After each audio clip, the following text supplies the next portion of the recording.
mo fẹ́ máa gbẹ̀rẹ̀ kan fún yín. Àpẹẹrẹ àkọ́kọ́ ni pé ọba kan nílẹ̀ Yorùbá yìí kìrìsìtẹ́nì ni o, kìrìsìtẹ́nì lọ́ba tí mo wí yìí.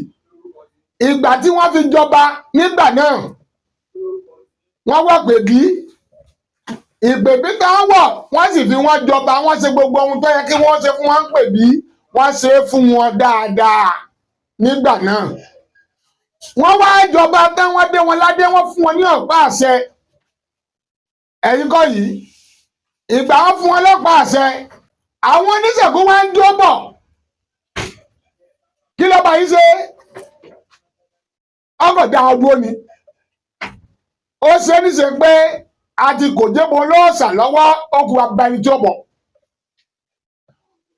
Nígbà náà lọ́hùn-ún gbogbo ohun tó jẹ mọ́ ìṣẹ̀ṣe nílùú yẹn ọba ń dẹ̀ ó ní kò sí ohun tó jọ. Àwọn yẹn ò sì sọ̀rọ̀ wọ́n ń wò báyìí. Báwọn oníṣẹ̀ṣe náà ṣe ń wò wọ́n níjẹ̀bú. Lẹ́yìn ọ̀rẹ̀yìn nígbà tó bá yẹn wá fẹ́ kú, ẹ má gbàgbé o, kìrìsìtẹ́nì ni o. Nígbà bá yẹn fẹ́ kú, Ọdíyalé nígbà ó fẹ́ kú, ó wá pe àwọn ọmọ ẹ̀, ó ní tó ẹ̀yin ọmọ òun